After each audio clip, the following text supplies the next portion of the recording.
Kinukuha mo ang lahat habang nagpapakasasa ka sa yaman ng asawa ko. Isang mariing sampal ang ibinigay ni Camila kay Elisara. Suot ang diamanteng binili mula sa dugot pawis ni Aquilino. Patay na siya at kayo ang susunod. Ngisi ng demonyita. Ngunit sa dilim ng palengke, isang piping kargador na may peklat sa mukha ang nagnggit-ngit ang mga kamao, handang bawiin ang pamilyang iniwan niya. Hanggang kailan magtatago ang hustisya? Huwag mo na siyang padalhan ng sulat, patay gutom. Isa ka na lamang linta sa buhay ni Aquilino at ang mga katulad mo ay hindi nararapat sa mundong ginagalawan niya ngayon.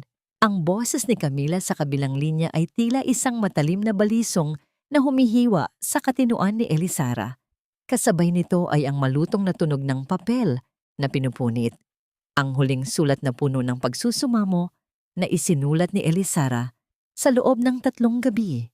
Doon sa marangyang mansyon sa Forbes Park, nakaupo si Camila sa kanyang malambot na upuan habang ang kanyang mga kuko ay maingat na nilalagyan ng pulang pintura na kasing kulay ng dugo at ang kanyang leeg ay pinalalamutian ng mga diamanteng binili mula sa kayamanang dapat ay para sa pamilya ni Elisara. Para kay Camila, ang pagdurusa ng iba ay isang musika lamang na nagpapatulog sa kanya sa gabi. Dahan-dahang ibinaba ni Elisara ang lumang telepono. Ang kanyang kamay ay nanginginig at ang kanyang mga daliri ay tila nawalan ng lakas. Ang bawat salita ni Camila ay tila lason na dumadaloy sa kanyang mga ugat. Lumingon siya sa paligid ng maliit at barong-barong na kusina sa Caloocan. Ang hangin ay mabigat, puno ng amoy ng uling at ang singaw mula sa niluluto niyang lugaw. Ang pawis ay gumagapang sa kanyang likod, isang piping saksi sa kanyang pagod na walang katapusan. Sa kabila ng init, nararamdaman niya ang isang malamig na kurot sa kanyang puso. Ang munting kaldero sa ibabaw ng kalan ay naglalabas ng mahinang usok habang ang kumukulong sabaw ay dahan-dahang lumalapot. Ito ang kanyang tanging paraan upang kumita ng ilang barya sa palengke. Ang magbenta ng lugaw sa mga kargador na kasing hirap din nila. Ngunit ang bawat sentimong kanyang naiipon ay tila isang butil ng buhangin sa harap ng isang naglalakihang bundok ng bayarin sa ospital. Sa gitna ng kanyang pagtulala, ang marahas na pagkatok sa kanilang pintong yari sa tagpi-tagping kahoy ay yumanig sa buong kabahayan na tila isang babala mula sa tadhana. Isang puting sobre ang inabot sa kanya ng isang lalaking nakauniporme. Ang mukha nito ay walang emosyon habang iniaabot ang dokumentong magtatakda ng kanilang katapusan. Binuksan ni Elisara ang papel na may tatak ng ospital. Ang mga salitang final notice at 5 million pesos ay tila mga higanting anino na lumamon sa natitirang liwanag sa loob ng silid. Kung hindi siya makakabayad sa loob ng 2 linggo, ititigil na ang lahat ng gamutan ni Amelie. Ang operasyon sa puso na tanging pag-asa ng kanyang anak ay mananatili na lamang isang panaginip na hindi kailanman matutupad. Naramdaman ni Elisara ang panunuyo ng kanyang lalamunan. Ang bawat pintig ng kanyang puso ay tila isang tambol na walang tigil sa pagpalo. Ngunit ang tunog nito ay puno ng hinagpis. Nanlambot ang kanyang mga tuhod hanggang sa mapaupo siya sa sahig na semento. Walang luhang lumabas sa kanyang mga mata dahil ang sakit na nararamdaman niya ay higit pa sa kayang ilabas ng anumang iyak. Ito ang katahimikan ng isang taong unti-unting namamatay sa loob. Ang pagkawasak ng isang ina na alam na ang kanyang anak ay binibilang na lamang ang mga huling hininga dahil sa kawalan ng pera. Inay, bakit po kayo nakaupo sa sahig? Masakit po ba ang likod nyo? Ang mahinang boses ni Amelie ay tila isang anghel na bumaba sa lupa. Pilit na tumayo si Elisara, nilunok ang mapait na lasa ng kawalan ng pag-asa at humarap sa kanyang anak. Ang bata ay nakatayo sa may pintuan ng kanilang silid. Ang balat ay kasing puti ng papel at ang mga labi ay may bakas ng pangingitim. Sa kabila ng panghihina, Kinuha ni Amelie ang kamay ni Elisara at dahan-dahang inilapat sa kanyang sariling noo, isang pagmamano na puno ng respeto at pagmamahal. Ang init ng maliit na kamay ng bata ay tila isang saksak sa dibdib ni Elisara. Paano niya sasabihin sa batang ito na ang kanyang ama ay mas piniling manatili sa piling ng isang malupit na babae kaysa iligtas ang sarili niyang dugot pawis? Maingat na kinuha ni Elisara ang isang mangkok ng lugaw at dahan-dahang hinipan ito bago iabot sa anak. Ang bawat subo ni Amelie ay tila isang panalangin na binubulong ni Elisara sa langit. Pinagmamasdan niya ang bawat galaw ng bata, ang bawat pagkurap ng mga mata nito, na tila ba ninanakaw niya ang bawat sandali bago ito mawala. Sa labas, ang mga butil ng ulan ay nagsimulang humampas sa butas-butas nilang yero na lumilikha ng isang malungkot na ritmo sa gitna ng kadiliman. Bakit kaya hindi na sumasagot si Daddy, Inay? Nakalimutan na ba niya na may Amelie pa siya? Ang tanong ng bata ay tila isang laso na bumaon sa puso ni Elisara. Hinaplos niya ang buhok ng anak habang ang kanyang katinuan ay unti-unting naglalaho. Ang katahimikan ni Aquilino ay mas masakit pa sa anumang sampal ni Camila. Biglang napakapit si Amelie sa kanyang dibdib. Ang kanyang maliliit na daliri ay bumaon sa kanyang manipis na damit. Ang kanyang mga mata ay nanlaki habang pilit niyang hinahabol ang hanging tila ipinagkakait sa kanya. Ang bawat pagsinghap niya ay tila isang huling hiling na hindi marinig. Ang mangkok ng lugaw ay nalaglag at tumapon sa sahig. Ang nilalaman nito ay humalo sa alikabok ng kanilang dampa. Amelie! Amelie, anak! Huminga ka! Elisara's voice was a mixture of terror and pleading, her hands frantically searching for the medicine that she knew was already empty. Habang yakap-yakap ang nanghihinang katawan ng anak sa gitna ng tumitinding buhos ng ulan, isang katanungan ang pilit na sumusumbat sa kanyang isipan. Hanggang kailan kailangang magbayad ng mga inosente para sa kasalanan ng mga makapangyarihan? Magagawa pa kaya niyang iligtas si Amelie bago ang huling tibok ng mahina nitong puso? Sa loob ng kanyang marangyang opisina na may malalaking bintanang nakaharap sa kislap ng Maynila, si Aquilino Vergara ay tila isang haring nakaupo sa kanyang trono. Ngunit sa ilalim ng kanyang mamahaling lamesa, sa isang lihim na drawer na matagal nang hindi nabubuksan, ay natagpuan niya ang katotohanang wawasak sa kanyang mundo. Ang mga medikal na record ni Amelie at ang mga liham ni Elisara na puno ng luha ay doon pala itinatago ni Camila sa loob ng maraming taon. Ang bawat pahina ay tila isang sampal ng katotohanan. Ang kanyang anak ay unti-unting namamatay habang siya ay nagpapakasasa sa kayamanang hindi naman sa kanya. Ano ang kahulugan nito, Camila? Bakit mo itinago sa akin na may sakit ang anak ko?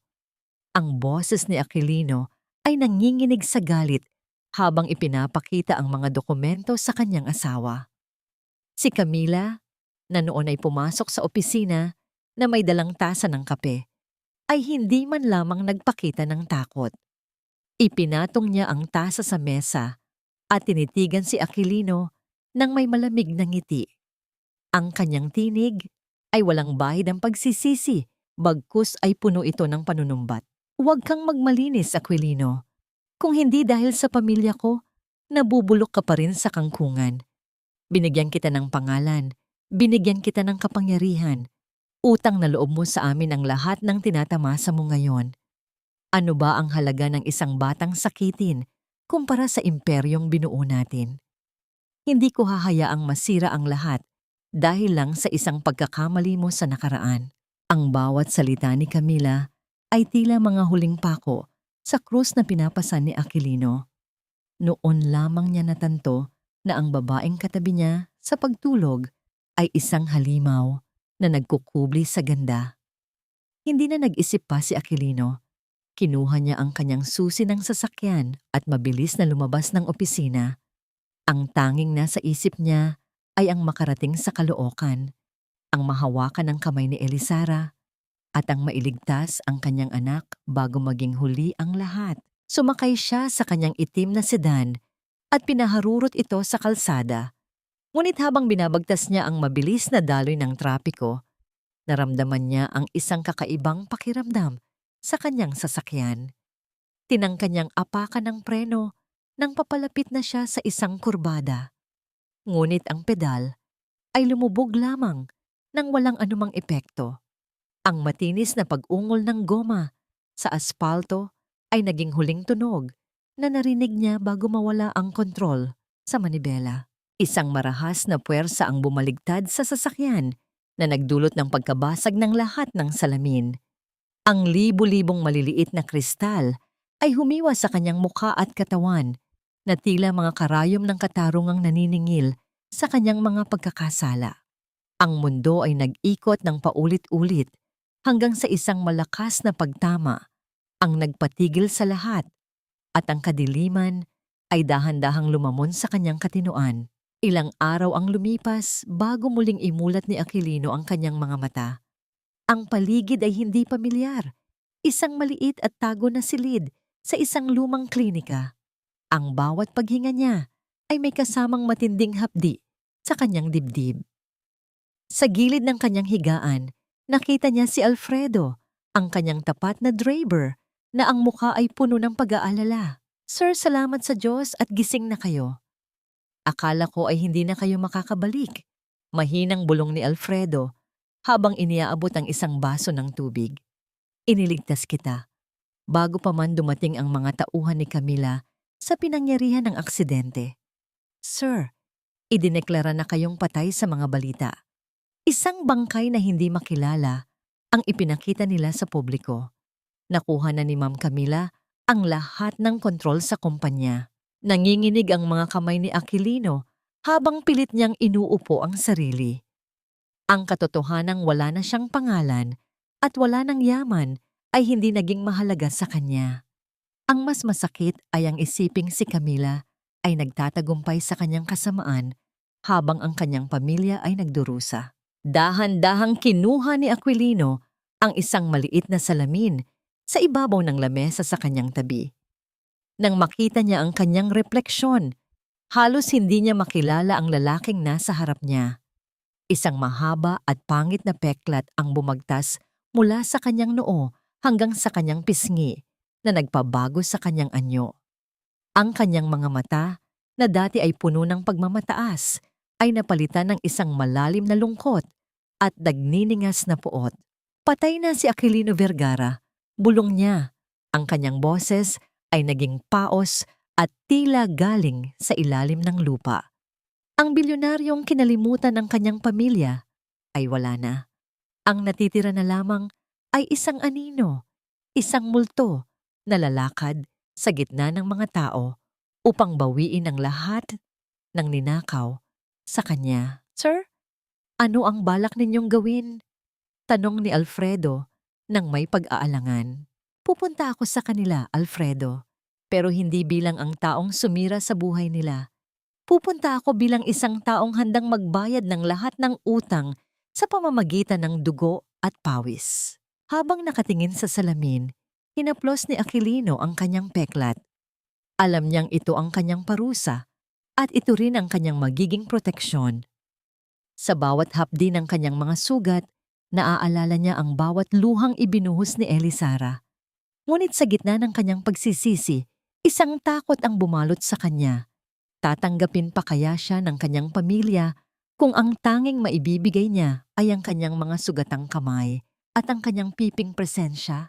Ang ingay ng palengke ng Caloocan ay tila isang malupit na dambuhala na nagigipit sa katinoan ng sinumang hindi sanay sa bagsik nito.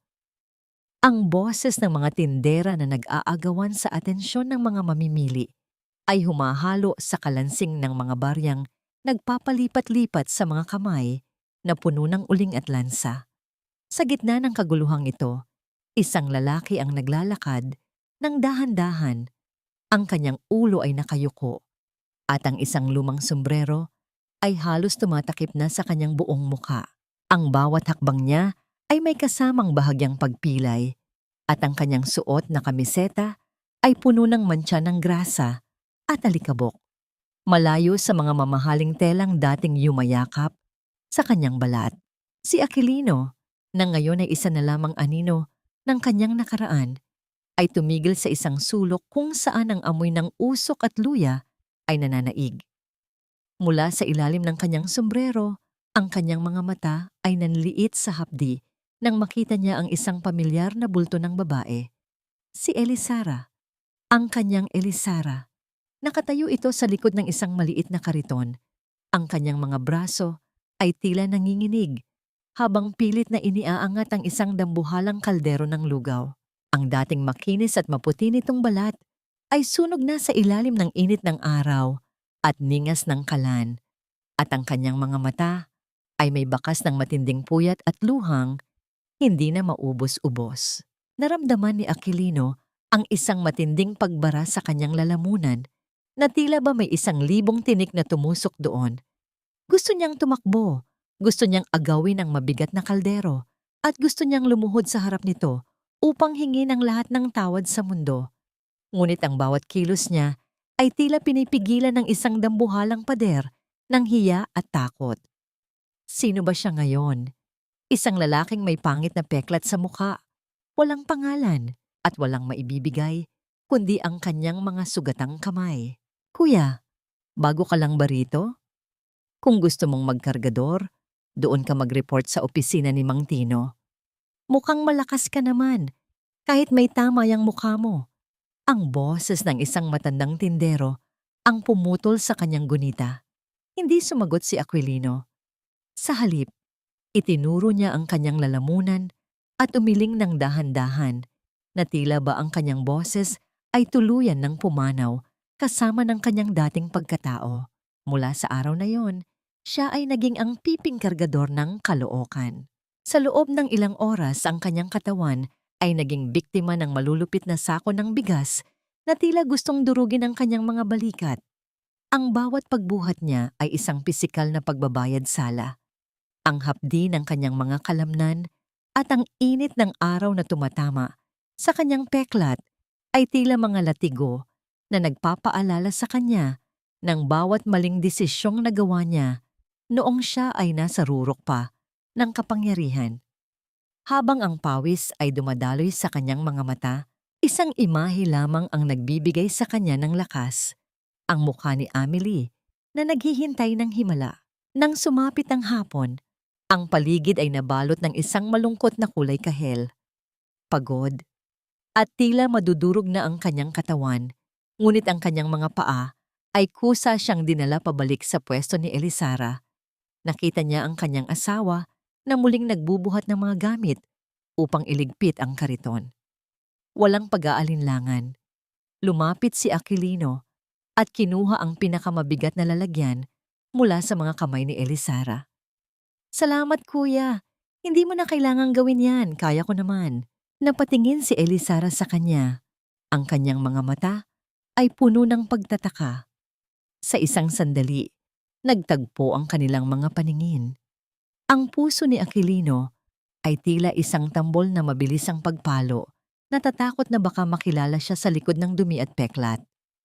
Ngunit ang nakita niya sa mga mata ni Elisara ay hindi pagkilala, kundi isang malalim na pagod at pasasalamat sa isang estranghero. Dahan-dahang ibinaba ni Aquilino ang mga gamit at mabilis na tumalikod, hindi kakayanin ang titig ng babaeng labis niyang sinaktan. Naupo si Aquilino sa isang tabi, malayo sa karamihan, habang hawak ang kakarampot na kinita niya sa buong araw. Ang bawat barya sa kanyang palad ay tila mas mabigat pa sa mga sako ng bigas na kanyang binuhat. Paano niya sasabihin sa kanila na narito na siya? Paano niya haharapin ang galit ni Elisara kapag nalaman nitong ang lalaking pumatay sa kanilang mga pangarap ay ang parehong lalaking na ngayon ay kumukuha ng mumo sa ilalim ng kanilang mesa? Ang gabi ay dahan-dahang lumalamig, ngunit ang apoy ng pagsisisi sa dibdib ni Aquilino ay mas lalo lamang nag-aalab na nag-iiwan sa kanya ng isang katanungang tila walang kasagutan. Karapat-dapat pa ba siyang maging bahagi ng buhay na siya rin ang sumira? Ang init ng tanghali sa palengke ay tila lalong bumibigat dahil sa tensyong namumuo sa harap ng munting kariton ni Elisara. Isang lalaking amoy alak at may magaspang na boses ang kanina pa nagsisisigaw. Pilit na ipinapahiya si Elisara sa harap ng maraming tao. Ang bawat salita nito ay tila isang maruming putik na ibinabato sa dangal ng isang inang tanging hangad lamang ay kumita ng sapat para sa gamot ng anak. Ang mga kamay ni Elisara ay nanginginig habang pilit niyang hinahawakan ng sandok. Ang kanyang mga mata ay nakatingin sa lupa. Tinitiis ang bawat insulto upang hindi na lumaki ang gulo. Huwag kang mag-inarte rito. Akala mo ba kung sino kang malinis? Ang sigaw ng lasing ay sinundan ng isang marahas na pag-angat ng kanyang kamay. Handang ilapat ang palad sa namumutlang pisngi ni Elisara. Ngunit bago pamanda po ang hapdi sa balat ni Elisara, isang matigas at madungis na bisig ang humarang sa hangin. Ang marahas na pagbaba ng kamay ng lasing ay sinalo ng lakas ng piping kargador. Ang tunog ng pagtama ng kanilang mga braso ay naging hudyat ng isang hindi matitinag na proteksyon. Ang kargador, na ang mukha ay natatakpan ng anino ng kanyang lumang sombrero, ay dahan-dahang tumayo sa pagitan ni Elisara at ng kaguluhan. Ang kanyang mga mata, na nagniningning sa ilalim ng pagkakakubli, ay nagpakita ng isang bagsik na nagpatigil sa hininga ng lalaking lasing. Sa isang malakas na tulak na walang kahirap-hirap, napaatras ang lalaki hanggang sa mawalan ito ng balanse at mapaupo sa semento. Pasensya na kuya, huwag mo na siyang patulan. Ang tinig ni Elisara ay puno ng kaba ngunit may kasamang pagpapasalamat. Dahan-dahang lumayo ang lasing, dala ang takot sa lalaking hindi man lamang nagsalita, ngunit nagpakita ng kapangyarihan ng isang leon. Naiwan si Elisara at ang kargador sa ilalim ng init ng araw. Upang ipakita ang kanyang utang na loob, kumuha si Elisara ng isang mangkok ng mainit na lugaw, puno ng laman at may kasamang itlog, isang bagay na bihirang ibigay ng libre sa palengke. Salamat sa pagtatanggol sa akin. Kumain ka muna kuya. Mukhang pagod ka na. Tinanggap ni Aquilino ang mangkok. Ang init ng porselana sa kanyang mga palad ay tila dumadaloy hanggang sa kanyang nanlalamig na puso. Sa isang sulok ng palengke, malayo sa mapanuring mga mata, dahan-dahan niyang tinikman ang luto ng kanyang asawa. Ang lasa ng luya, ang alat ng patis, at ang lambot ng kanin ay tila isang gunita ng mga hapong magkasama pa silang bumubuo ng mga pangarap. Ang bawat subo niya ay may kasamang matinding hirap sa paglunok, hindi dahil sa pagkain, kundi dahil sa mga luhang pilit niyang pinipigilan. Ito ang lasa ng tahanang kanyang tinalikuran. Ito ang init ng pag-ibig na kanyang ipinagpalit sa kapangyarihang nauwi rin sa wala. Habang abala si Elisara sa paglilinis ng kanyang mga gamit, dahan-dahang kinuha ni Aquilino ang kakarampot na kinita niya mula sa buong araw na pagbubuhat.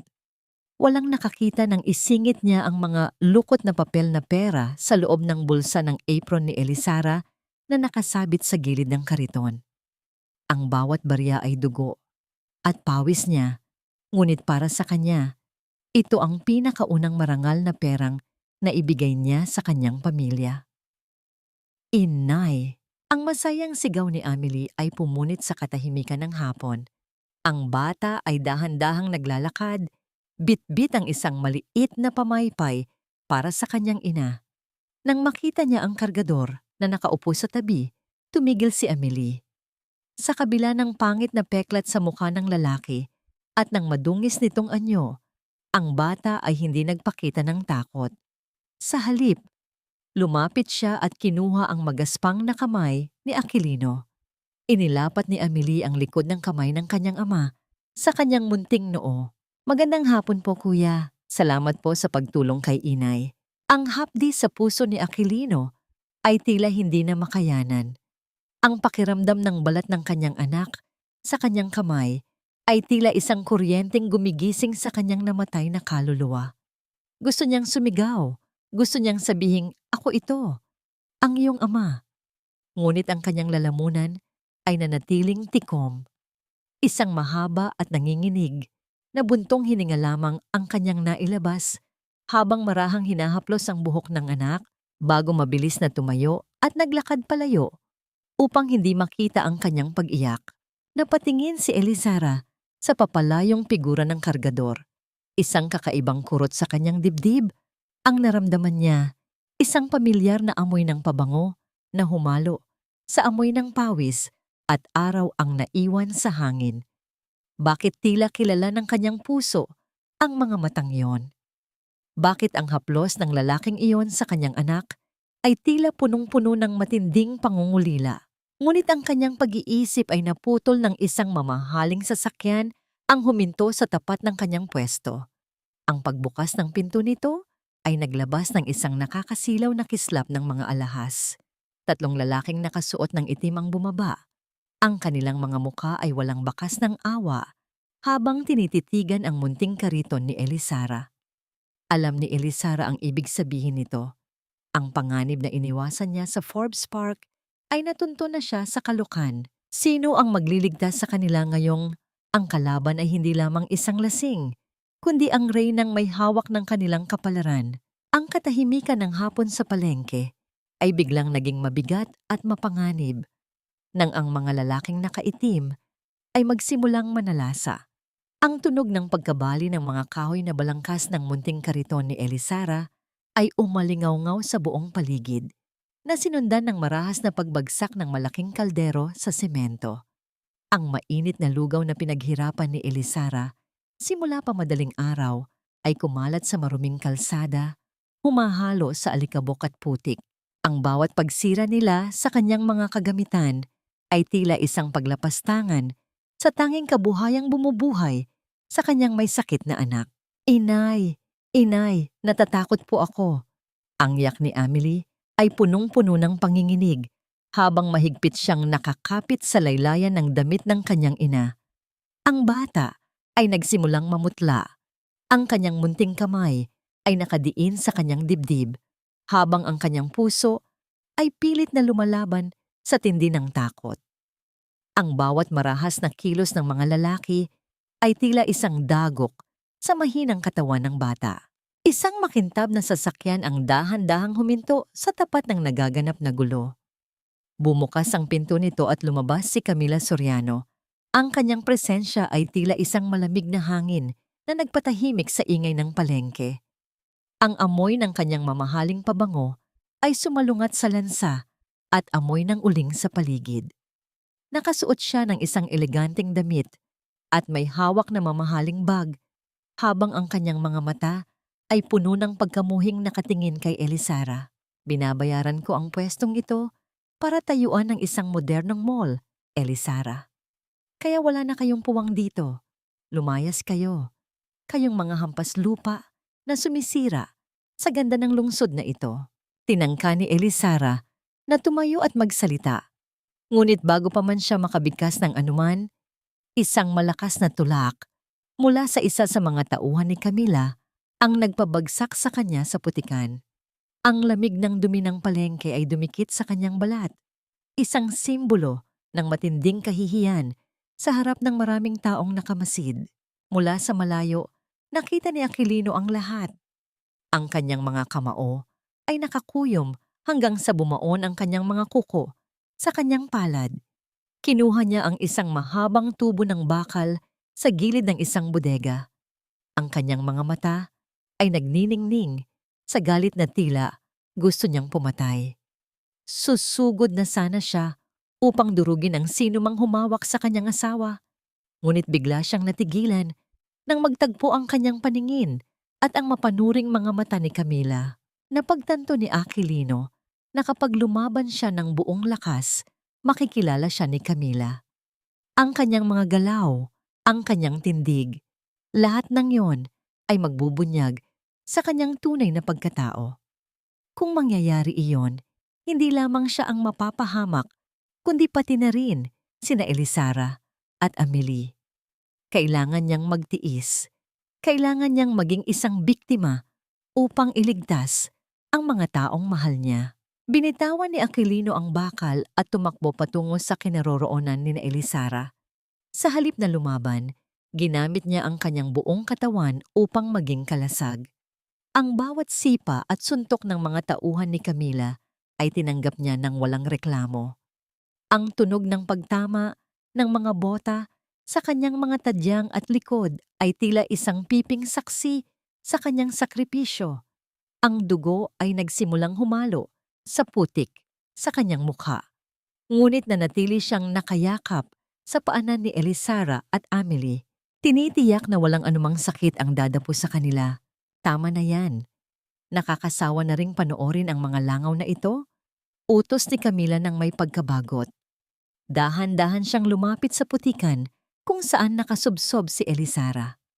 Kumuha siya ng isang barya mula sa kanyang pitaka at mapang-uyam na ibinagsak ito sa harap ni Elisara. Ang barya ay lumubog sa malapot na putik.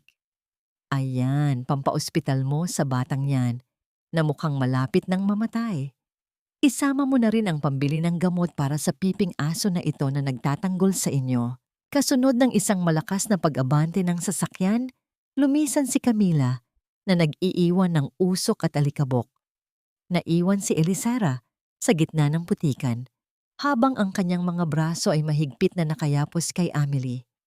Ito ang kanyang golden moment, isang ina na tila isang sugatang ibon na pinoprotektahan ang kanyang inakay sa gitna ng bagyo, binaliwala ang sariling kahihiyan at sakit.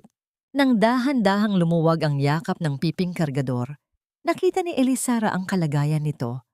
Ang mukha ng lalaki ay puno ng pasa at ang kanyang katawan ay tila wala ng lakas.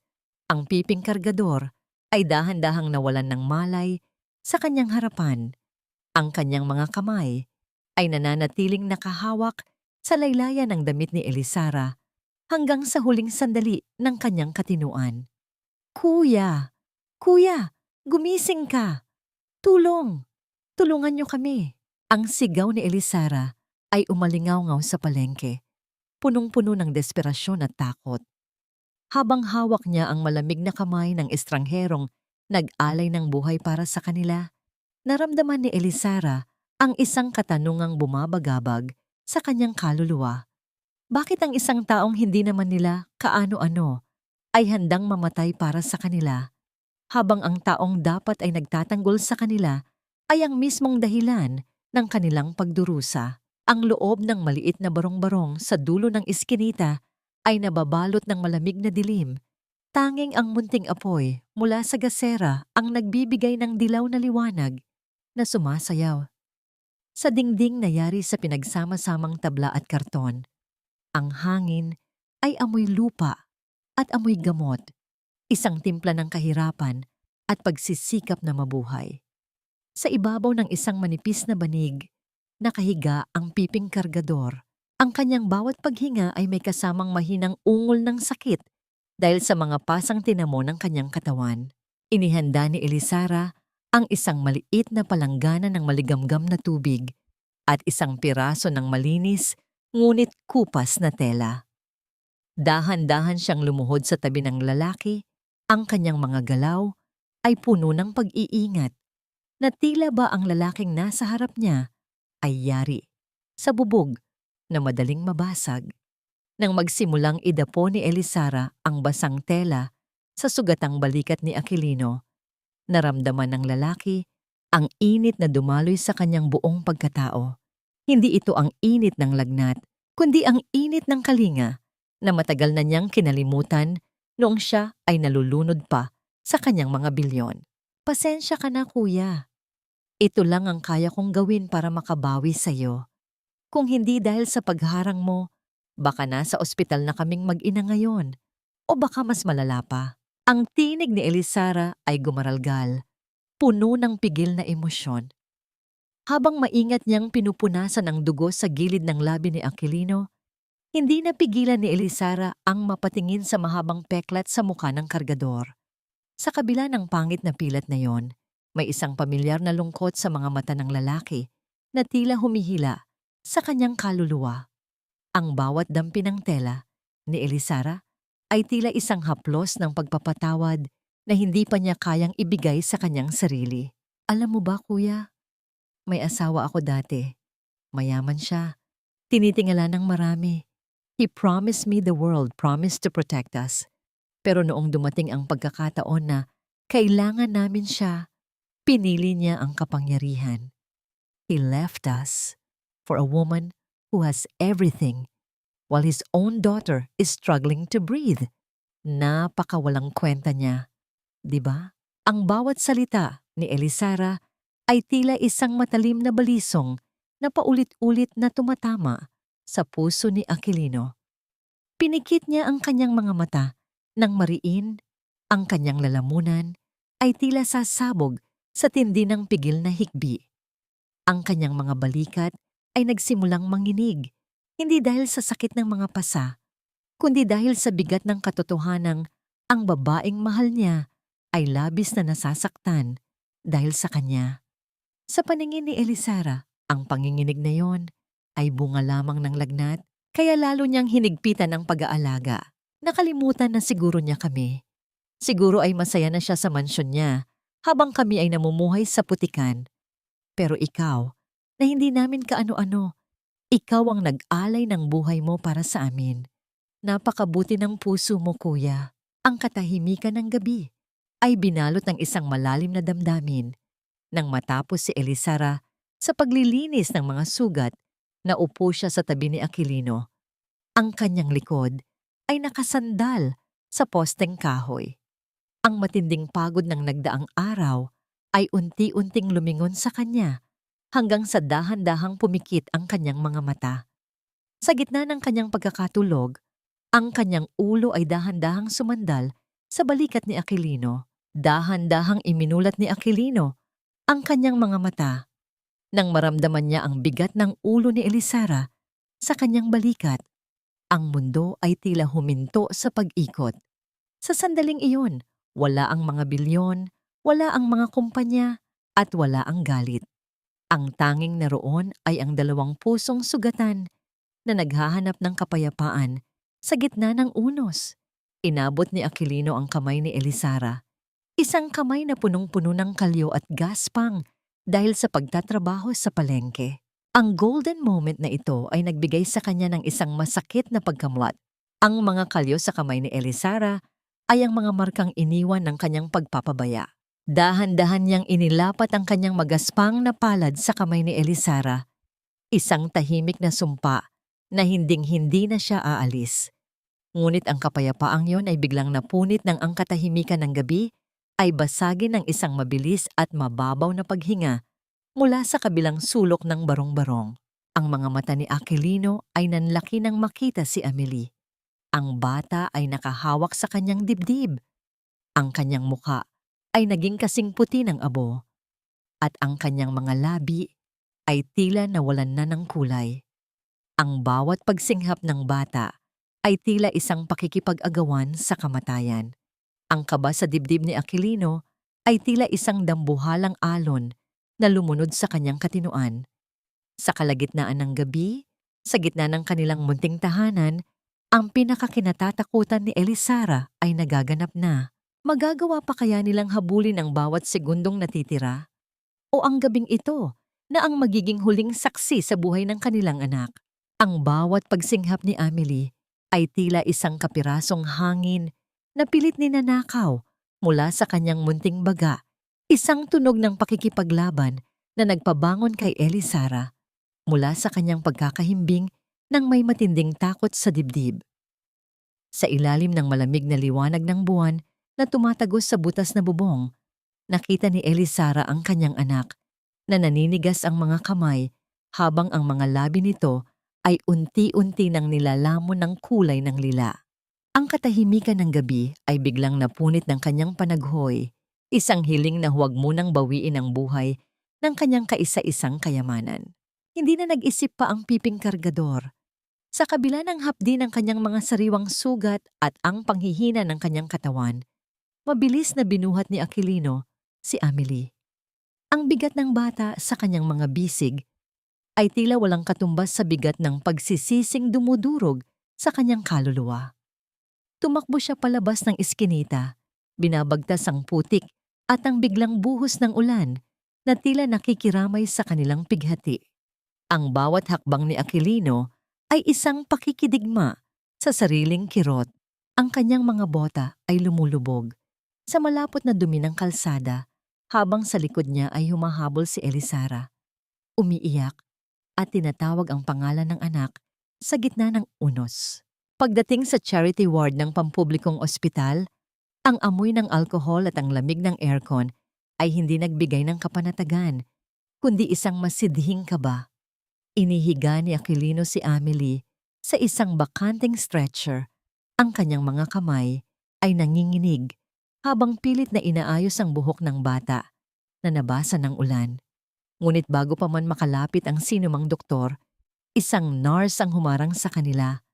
Ang mukha nito ay walang bakas ng awa habang tinitingnan ang kanilang madungis na anyo. Pasensya na, Mrs., pero puno na ang ward natin. At may direktiba rin mula sa administrasyon, kailangan munang magbayad ng down payment bago ang admission sa mga espesyal na kaso na tulad nito. Ang malamig na pahayag ng nurse habang may hawak na clipboard. Down payment? Pero nurse, mamamatay ang anak ko. Kahit sa koridor lang, parang awa niyo na. Gamutin niyo siya. Ang pagsusumamo ni Elisara ay umaling-aungaw sa malinis na pasilyo.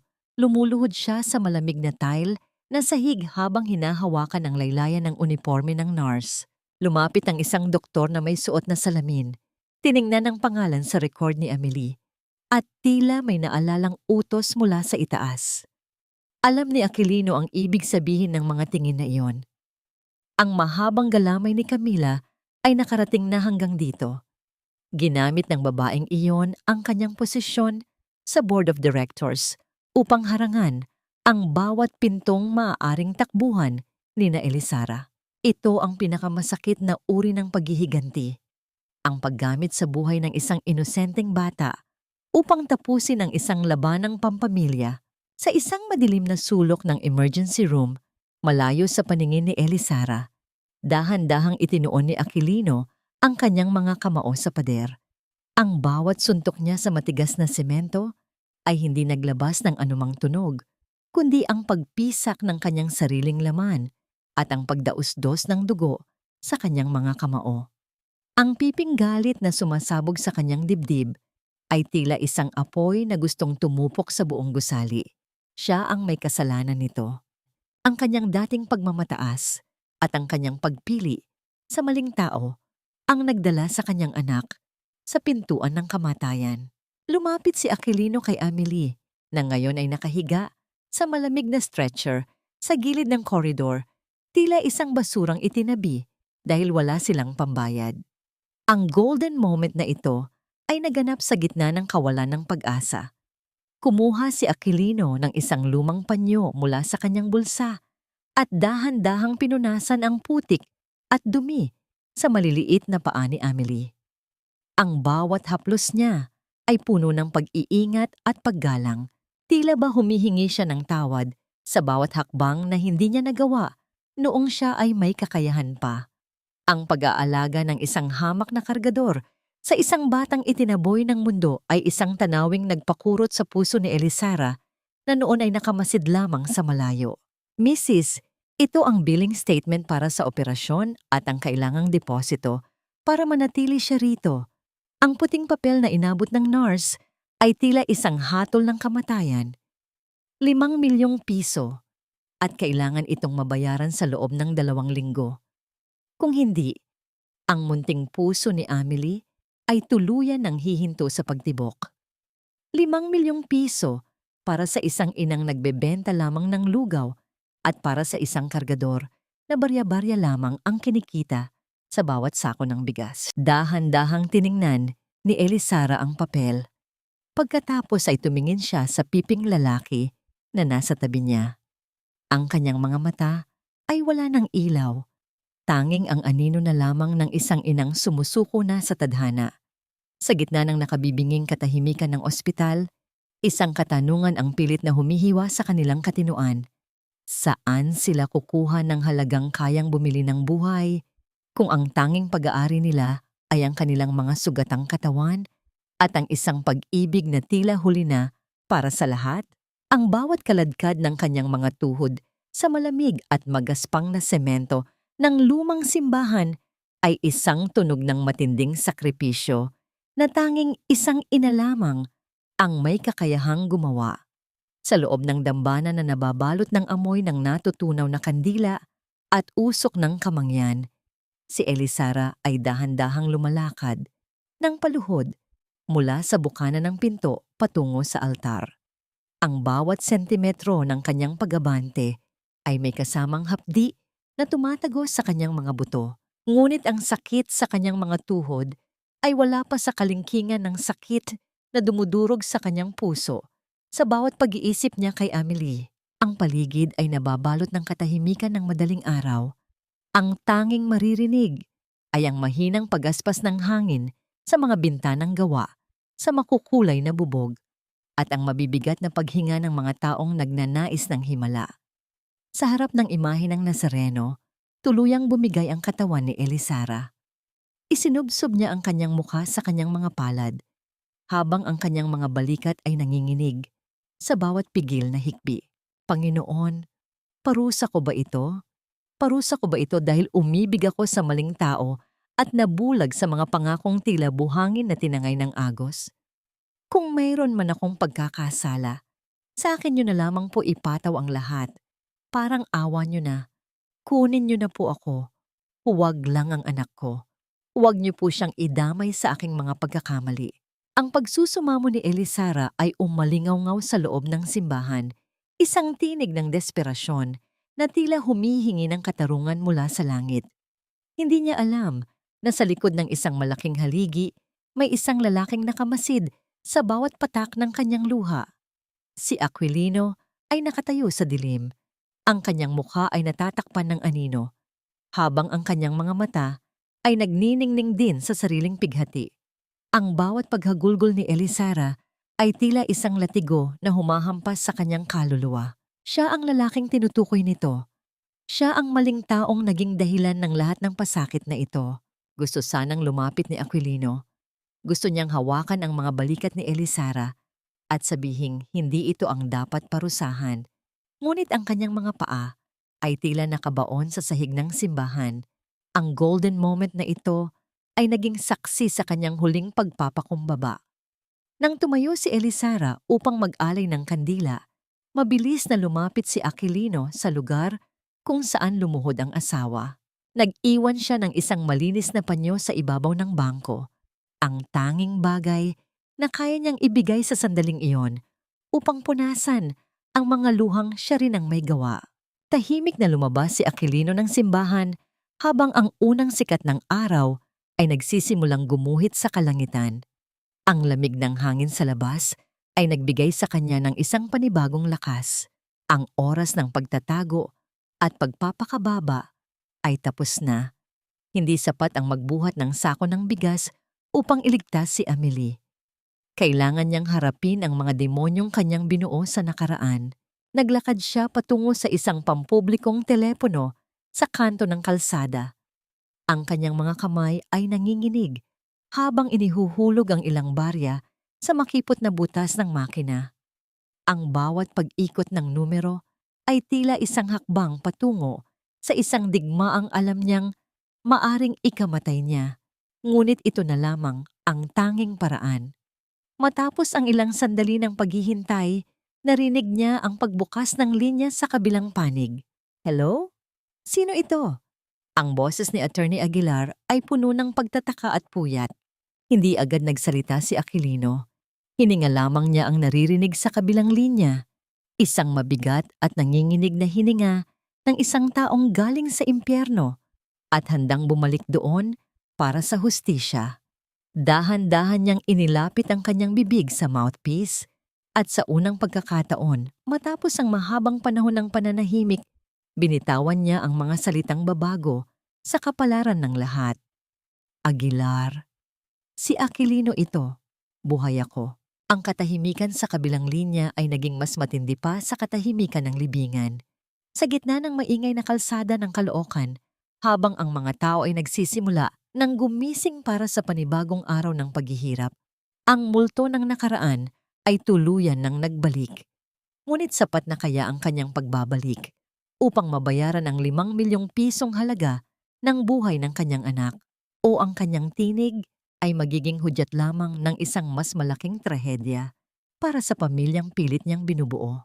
Ang bawat anino sa loob ng lumang bodegang yon ay tila may dalang kwento ng pagtataksil at pighati, habang ang iisang bumbilyang nakasabit sa kisame ay dahan-dahang umiindayog, nagbibigay ng paputol-putol na liwanag sa 3 lalaking nagtitipon sa gitna ng kadiliman. Ang hangin ay amoy amag at luma, isang lugar na kinalimutan na ng mundo, katulad din ng pagkalimot ng lahat sa tunay na Aquilino Vergara. Sir Aquilino, hindi ako makapaniwala. Buhay kayo. Ang boses ni Alfredo ay nanginginig. Ang bawat salita ay tila hirap na lumabas sa kanyang lalamunan habang pinagmamasdan ang lalaking nasa kanyang harap. Ang kanyang dating amo, na dati ay laging nakasuot ng plansadong Amerikana, ay nakatayo ngayon sa harap niya na suot ang isang madungis na kamiseta. May mga kalyo sa kami at isang malalim na peklat na humahati sa kanyang mukha. Ngunit sa kabila ng lahat ng pagbabagong yon, ang bagsik at talas ng mga mata ni Aquilino ay nananatiling buhay. Salamat sa katapatan mo, Alfredo. Aguilar? Anong balita sa kumpanya? Ang boses ni Aquilino ay naging mas magaspang. Tila ba ang bawat sakong binuhat niya sa palengke ay nag-iwan din ng gasgas sa kanyang tinig. Naupo si Attorney Aguilar sa isang lumang silya. Ang kanyang mukha ay puno ng seryosong ekspresyon habang inilalatag ang ilang mga dokumentong kanyang lihim na nakuha. Malala ang sitwasyon, sir. Halos lahat ng accounts ay nailipat na sa ilalim ng pangalan ni Camila at ng kapatid niyang si Ernesto. Gumagamit sila ng mga pekeng kumpanya para ilabas ang pera. Pero may isang bagay na hindi nila alam. May isang master file sa main computer sa mansyon na naglalaman ng lahat ng transaksyong ito. Kung makuha natin yon, maibabalik natin ang lahat at maipapakulong natin sila.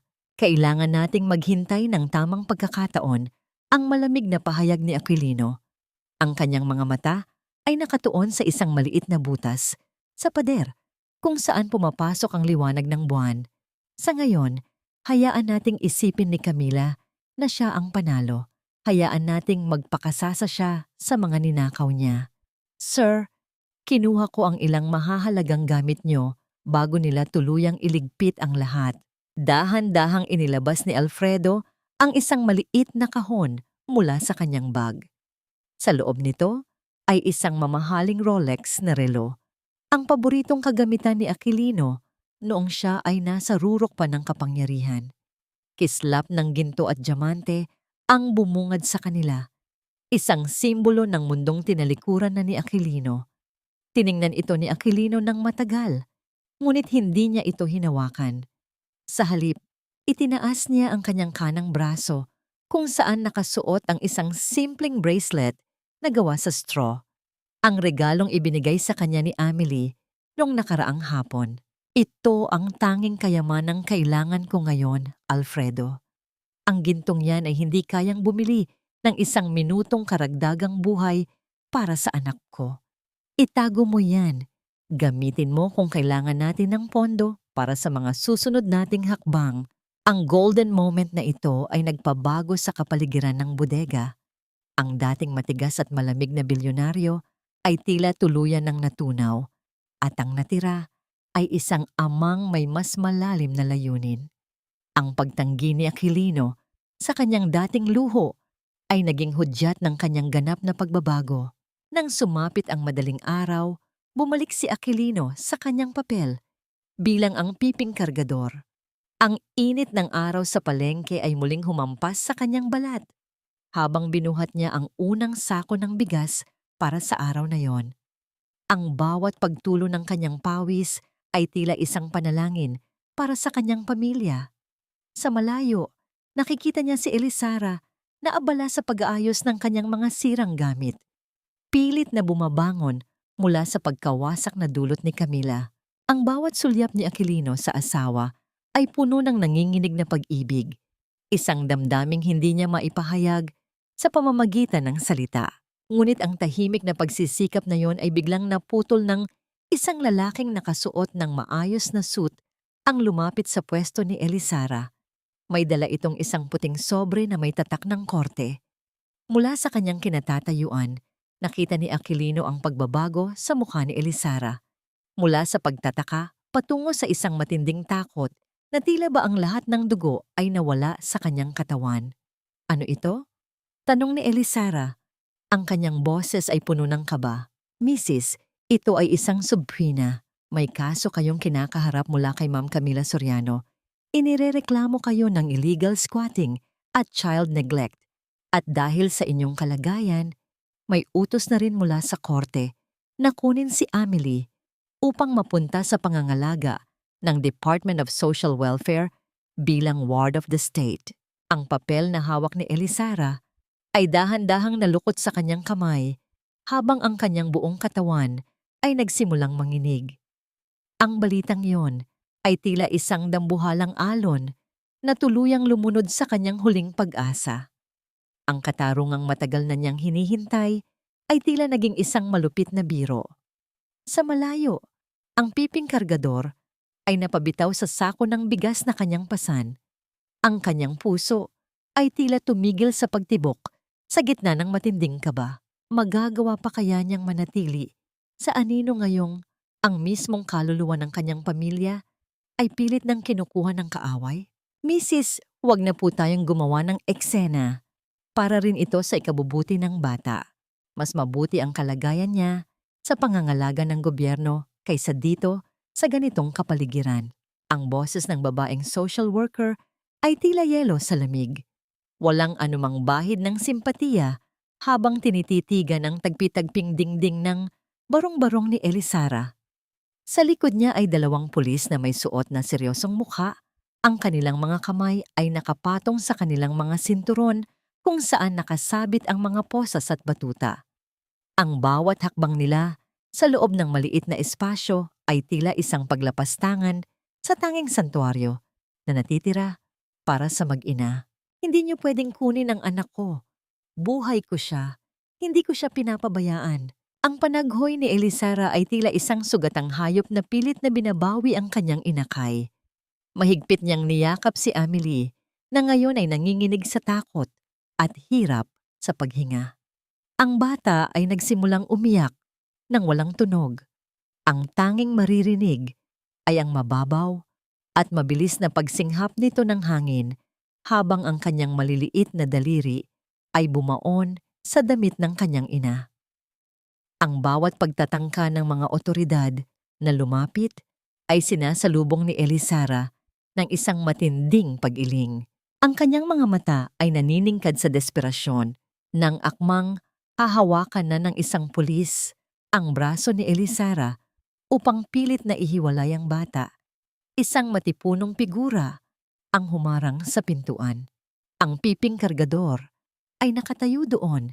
Ang kanyang mga balikat ay tila isang pader na yari sa bakal. Ang kanyang mga mata, na karaniwang puno ng lungkot, ay nagpakita ng isang bagsik na nagpatigil sa mga pulis. Hindi siya nagsalita, ngunit ang kanyang presensya ay sapat na upang magbigay ng babala. Kuya, tumabi ka. Huwag kang makialam sa operasyon ng batas kung ayaw mong madamay ang mariing babala ng isang pulis. Hindi gumalaw si Aquilino. Sa halip, lalo niyang itinuwid ang kanyang tindig. Nang itaas ng pulis ang kanyang batuta at ihampas ito sa balikat ni Aquilino, ang tunog ng pagtama ng kahoy sa matigas na kalamnan ay tila isang piping saksi sa katatagan ng lalaki. Hindi man lamang kumurap si Aquilino. Ang bawat hampas na tinatanggap niya ay tila isang paraan ng paghingi ng tawad sa bawat sakit na idinulot niya kay Elisara noon. Ang kalyo sa kanyang mga kamay at ang sugat sa kanyang balikat ay naging kalasag para sa pamilyang sinira niya. Ngunit ngayon ay pilit niyang binubuo sa gitna ng unos. Sa labas, ang mga balita tungkol sa pagkuha kay Amelie ay mabilis na kumalat. Ang mga tindera ng isda, ang mga kargador ng bigas, At ang mga batang lansangan ay nagsimulang magtipon-tipon sa tapat ng barong-barong. Ang diwa ng bayanihan ay biglang nabuhay sa gitna ng kahirapan. Ang mga boses ng masa ay nagsama-sama upang itaboy ang katarungang tila nabili ng pera ni Camila. Umalis kayo rito! Wala kayong puso! Bakit hindi niyo hulihin ang mga tunay na magnanakaw? Sigaw ng isang matandang tindera habang itinataas ang kanyang timbangan. Ang tensyon sa pagitan ng mga otoridad at ng mga tao sa palengke ay tila isang bombang sasabog na anumang sandali. Dahil sa takot na lumaki ang gulo sa publiko, napilitang umatras ang mga pulis at ang social worker. Dala ang banta na babalik sila na may mas malakas na puwersa. Dahan-dahang binuhat ni Aquilino si Amelie mula sa bisig ni Elisara. Ang bata ay halos wala ng malay dahil sa matinding pagod at takot. Inihiga niya ito sa maliit na higaan habang si Elisara ay napaupo sa sahig, humihingal at patuloy na nanginginig. Ang golden moment na ito ay naganap ng ang mga tindera sa palengke ay isa-isang pumasok at nag-abot ng mga kakarampot na barya at ilang pirasong prutas kay Elisara. Ang bawat barya ay tila isang patak ng pag-asa sa gitna ng tuyong lupa. Salamat. Salamat sa inyong lahat, ang tanging naibulalas ni Elisara sa gitna ng kanyang paghikbi.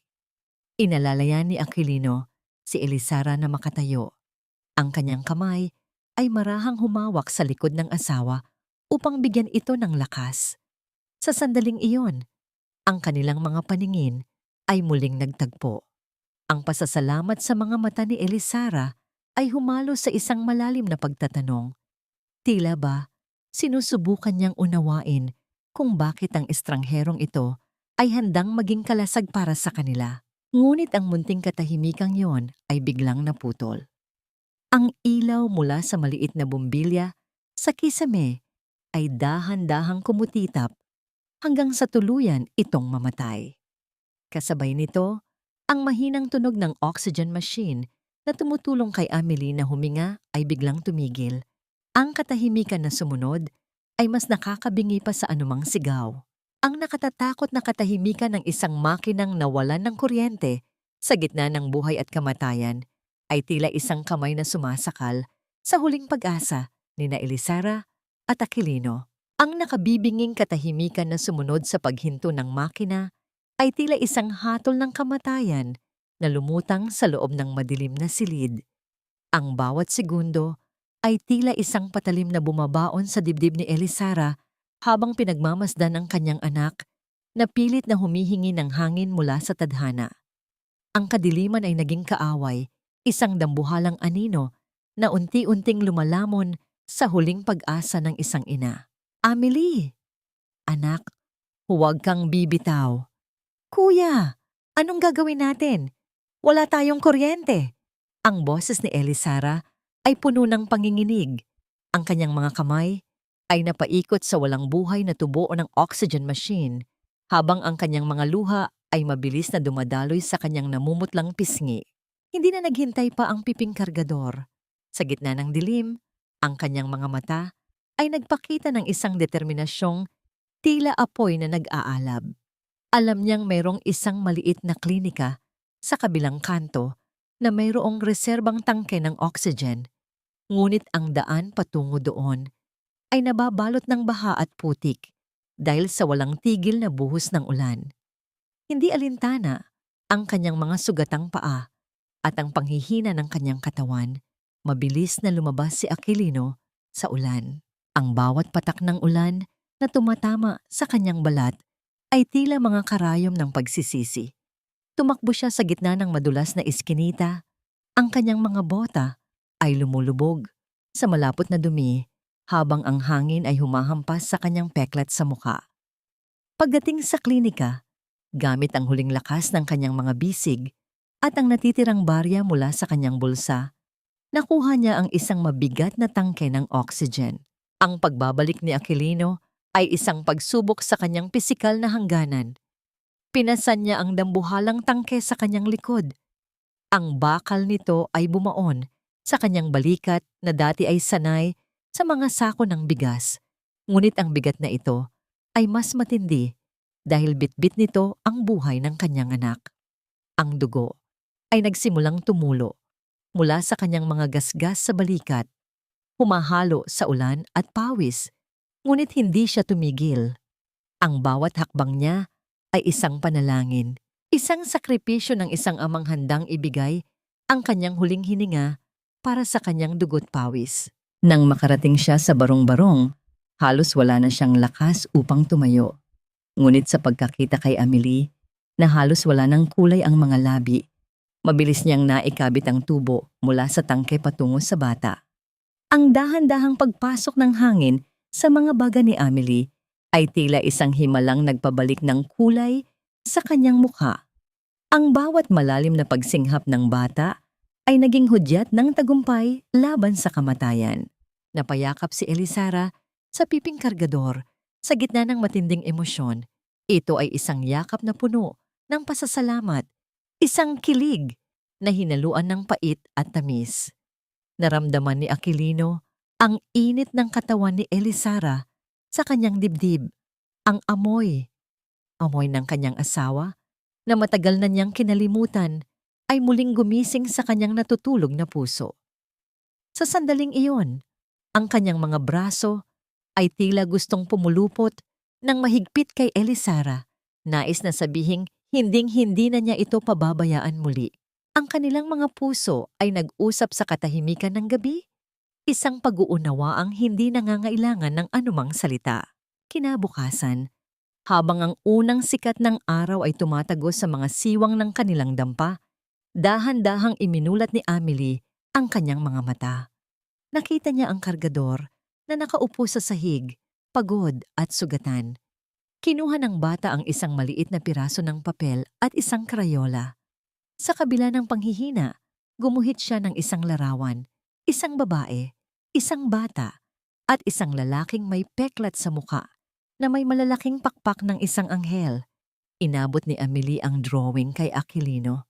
Para sa inyo po ito, Kuya Angel. Salamat po sa pagliligtas sa amin. Ang mahinang bulong ni Amelie na may kasamang matamis na ngiti. Ang golden moment na ito ay tila isang gamot na nagpahilom sa bawat sugat sa katawan ni Aquilino.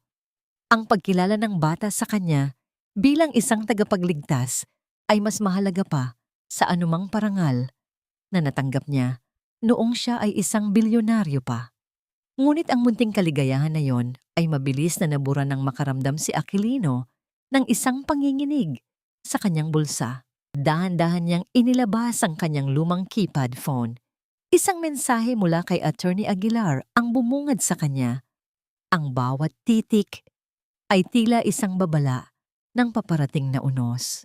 Sir Aquilino, may masamang balita. Nahuli si Alfredo ni Camila. Alam na nilang may nagtatago ng mga dokumento sa loob ng mansyon. Nanganganib ang ating plano at natatakot ako na kayo na ang isunod nila. Ang phone sa kamay ni Aquilino ay tila naging kasing bigat ng tangke ng oxygen na kanyang binuhat kagabi. Ang panganib ay hindi na lamang nasa pintuan ng kanilang dampa, kundi unti-unti nang humahaba ang galamay nito upang ubusin ang lahat ng taong tapat sa kanya. Magagawa pa kaya niyang protektahan ang kanyang mag-ina kung ang bawat hakbang niya ay binabantayan na ng reynang tuso? O ang kanyang pagbabalik ay magiging mitya lamang ng isang mas malaking sunog na tutupok sa lahat? Ang loob ng silid pahingahan sa mansyon ay nababalot ng isang nakakasakal na bango ng mamahaling kandila na tila ba pilit nitong itinatago ang baho ng kabulukan ng mga taong nasa loob. Sa isang sulok, nakatali si Alfredo sa isang lumang silya. Ang kanyang mukha ay puno ng mga pasa, ngunit ang kanyang mga mata ay nananatiling matatag sa harap ng nanlilisik na tingin ni Ernesto. Sa kabilang dako, nakaupo si Camila sa kanyang trono. Dahan-dahang hinihigop ang kanyang kape habang pinapanood ang bawat paghihirap ng tapat na Draper. Nasaan ang USB, Alfredo? Huwag mong subukin ang pasensya ko. Ang boses ni Ernesto ay tila isang matalim na kuko na kumakalmot sa katahimikan. Ngunit hindi sumasagot si Alfredo. Bago siya nahuli, nagawa niyang itapon ang master file sa isang nakatagong basurahan sa hardin. Isang lihim na tanging siya lamang ang nakakaalam. Hayaan mo na siya, Ernesto. Ang malamig na tinig ni Camila ang pumutol sa tensyon. Kung ayaw nilang makinig sa pakiusap, idaan natin sa dahas. Ibigay mo ang utos. Sunugin ang buong palengke at ang bawat barong-barong sa Caloocan. Linisin ang duming iyan para sa itatayo nating mall. Tingnan natin kung saan sila tatakbo kapag wala na silang mapalunggaan. Sa labas ng mansyon, isang lalaking nakasuot ng uniforme ng delivery maman ang dahan-dahang pumasok sa gate. Ang sombrero niya ay nakasubsob sa kanyang mukha. Itinatago ang mahabang peklat na tila kumikislap sa ilalim ng araw. Si Aquilino ay naglalakad ng may mabigat na hakbang. Ang kanyang puso ay tila isang tambol na mabilis ang pagtibok habang binabagtas ang pamilyar na daan patungo sa kanyang dating opisina. Ang bawat sulok ng mansyong ito ay nagpapaalala sa kanya ng kanyang mga pagkakamali. Ngunit ngayon, bawat hakbang niya ay may layuning itama ang lahat. Nang makarating siya sa hardin, mabilis niyang nahanap ang basurahan kung saan itinago ni Alfredo ang USB drive. Ang maliliit na daliri ni Aquilino ay nanginginig nang mahawakan niya ang malamig na plastik ng drive. Ito na ang susi sa kanilang kalayaan. Ngunit bago pa siya makalabas, narinig niya ang pagbukas ng pinto ng kanyang dating silid-aklatan. Mabilis na nagtago si Aquilino sa likod ng isang malaking portrait. Ang kanyang sariling larawan noong siya ay kinikilala panghari ng industriya. Sa likod ng telang iyon, narinig niya ang pagpasok ni Camila. Ang bango ng asawa ay tila isang lason na muling pumasom sa kanyang mga baga.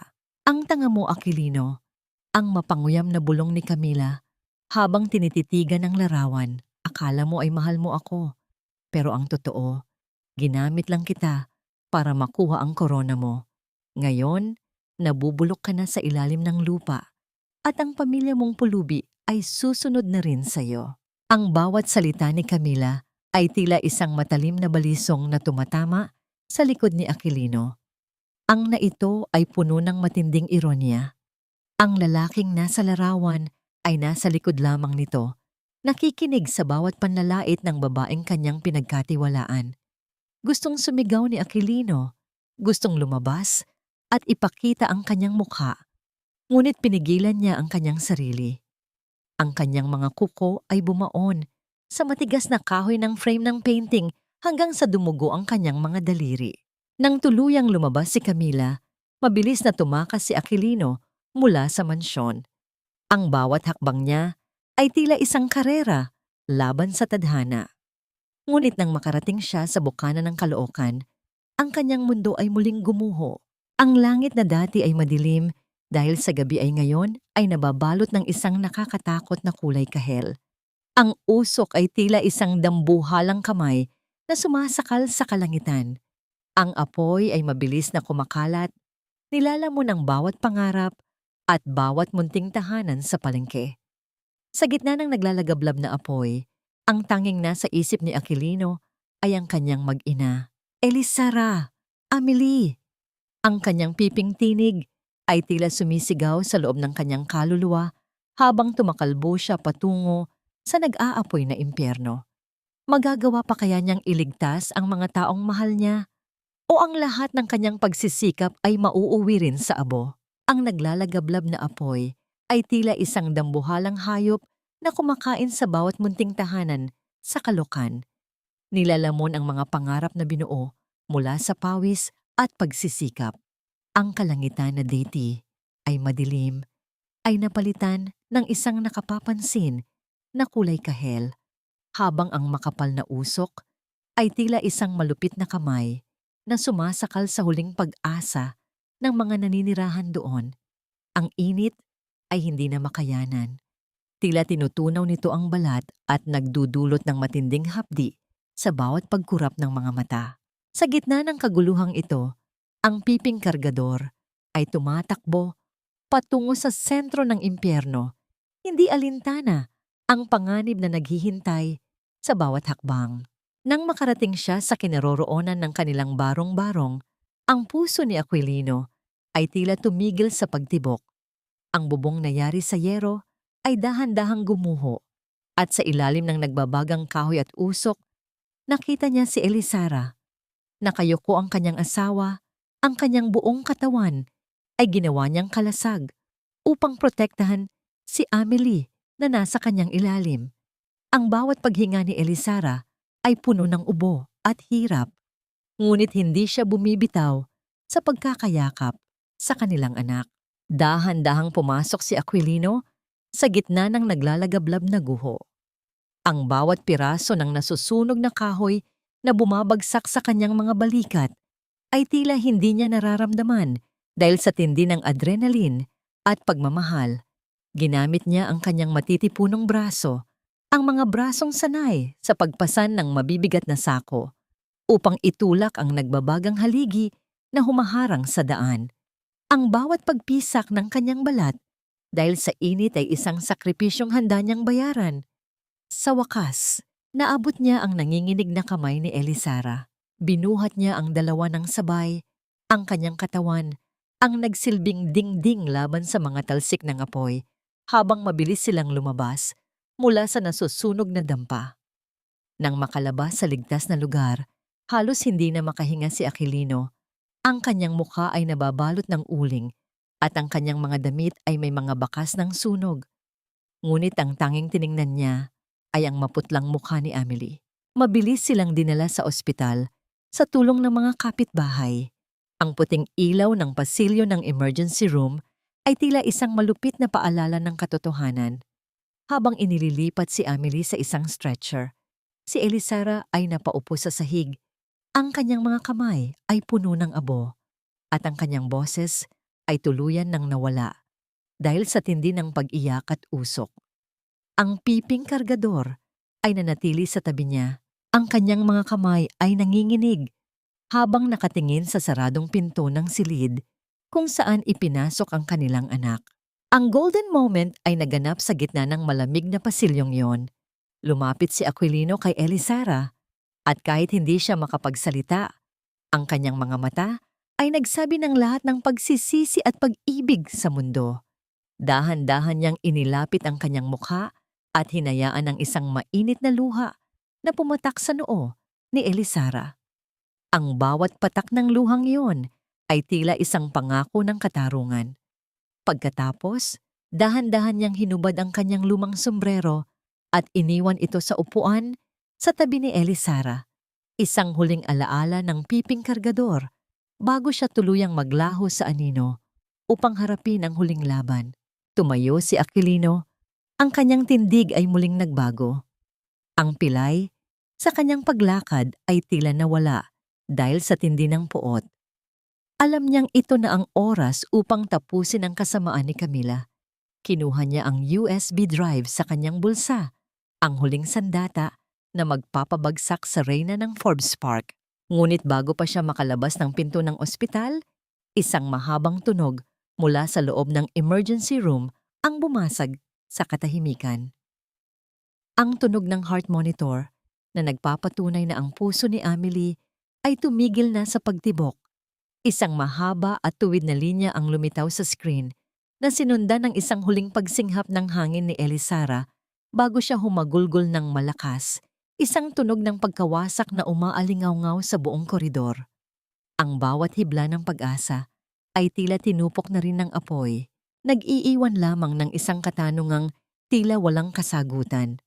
Huli na ba ang lahat para sa pamilyang pilit niyang binuo mula sa abo? Ang buong bulwagan ng Marangyang Hotel sa Makati ay nababalot ng isang nakakasailaw na kislap ng mga diamante at ginto, na tila ba ang bawat liwanag ay nagnanais na takpan ang kadilimang nagkukubli sa puso ng mga taong naroroon. Ang amoy ng pinakamamahaling alak at banyaga na pabango ay humahalo sa malamig na hangin mula sa mga aircon na lumilikha ng isang atmosfera ng kapangyarihan at karangyaan. Sa gitna ng entablado, nakatayo si Camila Soriano. Ang kanyang mukha ay puno ng tagumpay. habang hawak ang tropeyo ng Businesswoman of the Year. Ang kanyang eleganteng gown na kulay ginto ay tila isang baluti ng kanyang kasinungalingan. Nagpapasalamat ako sa inyong lahat para sa parangal na ito. Ang tagumpay na ito ay hindi lamang para sa akin, kundi para sa alaala ng aking asawa, si Aquilino, na kahit wala na siya ay nananatiling inspirasyon sa bawat hakbang ko. Ang tinig ni Camila ay puno ng selyadong pagpapanggap, na tila ba ang kanyang bawat salita ay isang dula na matagal na niyang pinag-ensayuhan. Ngunit ang munting sandali ng kanyang kaluwalhatian ay biglang naputol nang ang buong bulwagan ay nilamon ng isang pusikit na kadiliman. Ang bawat ilaw ay mabilis na namatay at ang nakabibinging katahimikan ay sumakop sa mga panauhin. Sa gitna ng dilim, ang malaking screen sa likod ng entablado ay biglang nagkaroon ng buhay, naglalabas ng isang nakakasilaw na liwanag na nagpakita ng isang video. Ang bawat salita sa video ay tila isang matalim na balisong na humiwa sa dangal ni Camila.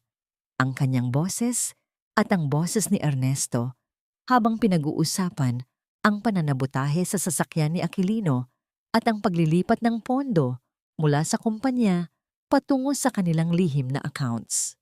Hindi ito totoo. Patayin niyo ang screen na yan. Isang paninira lamang ito. Ang sigaw ni Camila ay puno ng panginginig. Ang kanyang mukha na kanina ay punong-puno ng kislap ay ngayon ay nababalot na ng pawis at takot. Kasabay ng muling pagbukas ng mga ilaw, ang malaking pinto ng bulwagan ay dahan-dahang bumukas. Isang lalaki ang pumasok ng may mabigat at tiyak na hakbang. Nakasuot siya ng isang dekalidad na itim na tuxedo, ngunit ang kanyang hitsura ay malayo sa karaniwang mga panauhin. Isang mahaba at pangit na peklat ang bumagtas sa kanyang mukha, na tila isang simbolo ng kanyang pagbangon mula sa kamatayan. Ang bawat tao sa bulwagan ay napaatras sa gulat. Ang kanilang mga bulong ay tila isang hangin na mabilis na kumalat. Multo. Hindi ito maaari. Patay ka na. Ang tinig ni Camila ay tila nawalan ng lakas. Ang kanyang mga kamay ay nanginginig habang paitaas niyang itinuturo ang lalaking nasa kanyang harapan. Ang bawat hakbang ni Aquilino Vergara ay tila isang tunog ng katarungang naniningil. Ang kanyang mga mata, na dati ay puno ng pagmamataas, ay ngayon ay nababalot ng isang malalim na puot na hinaluan ng matinding pagsisisi. Tumigil siya sa tapat ng entablado. Tinititigan ang babaeng kumuha ng lahat sa kanya. Akala mo ba, Camila, na ang kamatayan ay sapat na upang burahin ang katotohanan? Ang boses ni Aquilino ay tila nanggaling sa ilalim ng lupa. Paos ngunit punong-puno ng kapangyarihan. Nanatili akong buhay upang makita ang araw na ito. Ang araw kung saan ang lahat ng ninakaw mo ay babalik sa iyo bilang isang sumpa. Hindi mo kinuha ang yaman ko, Camila. Kinuha mo ang pagkakataon kong maging ama. Pinahirapan mo ang aking mag-ina habang nagpapakasasaka sa perang ito. Sa tindi ng galit at kahihiyan, sumugod si Camila pababa ng entablado. Ang kanyang mukha ay puno ng kabaliwan. Itinaas niya ang kanyang kamay upang sampalin si Aquilino. Isang huling pagtatangka na ipakita ang kanyang paghahari. Ngunit ang naito ay naging hudyat ng pagtatapos ni Camila. Sinalo ni Aquilino ang kamay ni Camila nang walang kahirap-hirap. Ang kanyang pagkakahawak ay tila isang bakal na posas. Sa pag-atras ng manggas ng tuksido ni Aquilino, lumabas ang kanyang kamay na punong-puno ng kalyo at gaspang. Ang mga kamay ng isang kargador na binuhat ang bigat ng mundo para lamang mabuhay ang kanyang pamilya. Ang kaibahan ng magaspang niyang balat sa makinis na kamay ni Camila ay naging simbolo ng lahat ng sakripisyong pinagdaanan niya sa Caloocan. Ang mga kamay na ito, Camila, ay ang mga kamay na pinagtawanan mo sa putikan ng palengke. Ito ang mga kamay na nagtrabaho habang ikaw ay naglulustay ng pera. At ito rin ang mga kamay na wawasak sa iyong imperyo. Ang boses ni Aquilino ay walang halong emosyon, tanging ang lamig ng katarungan. Mula sa gilid ng bulwagan, mabilis na lumabas si Ernesto. Ang kanyang mukha ay puno ng desperasyon habang may kinukuha siya mula sa kanyang loob na bulsa. Isang malamig at itim na bakal ang kanyang inilabas. Ang tunog ng pagkasa nito ay lumikha ng isang nakakabinging kaba sa buong silid. Itinutok niya ang dulo ng baril sa dibdib ni Aquilino. Ang kanyang daliri ay nanginginig sa gatilyo habang ang pawis ay dumadaloy sa kanyang noo. Sa gitna ng karangyaan ng bulwagan, ang huling laban para sa buhay at katarungan ay nagsisimula pa lamang at sa bawat segundo ng pagpipitlag, isang katanungan ang pilit na umaalingaw-ngaw. Magagawa pa kaya ni Aquilino na bawiin ang kanyang pamilya? O ang gabing ito na ang magiging huling saksi sa kanyang hiram na buhay? Ang bawat hininga sa loob ng bulwagan ay tila naging yelo nang itutok ni Ernesto ang dulo ng baril sa dibdib ni Aquilino. Ang kinang ng mga diamante sa paligid ay naging malabo sa harap ng nakamamatay na itim na bakal na hawak ng isang lalaking wala ng takot mawalan. Ang daliri ni Ernesto sa gatilyo ay nanginginig. Isang munting galaw na lamang ang kailangan upang tapusin ang lahat. Ngunit si Aquilino ay hindi gumalaw. Nanatili siyang nakatayo ng matuwid. Ang kanyang mga mata ay nakatitig ng diretso sa kanyang kaaway. Tila ba ang kamatayan ay isa lamang lumang kaibigan na matagal na niyang hinihintay. Ibaba mo ang baril, Ernesto. Tapos na ang palabas ninyo. Ang tinig ni Attorney Aguilar ay umaling-awngaw mula sa bukana ng pinto. Hindi nag-iisa ang abogado. Kasunod niya ang mga operatiba ng pulisya na mabilis na pinalibutan ang magkapatid. Ang malakas na pag-agaw ng mga pulis sa braso ni Ernesto ay naging dahilan ng pagbagsak ng baril sa makinis na sahig na lumikha ng isang matunog na pagtama ng bakal sa semento.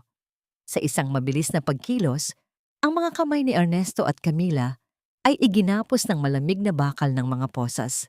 Ang reyna ng Forbes Park na kanina ay nagliliwanag sa ginto ay ngayon ay kaladkad ng mga otoridad habang nagsisigaw sa kahihiyan at galit.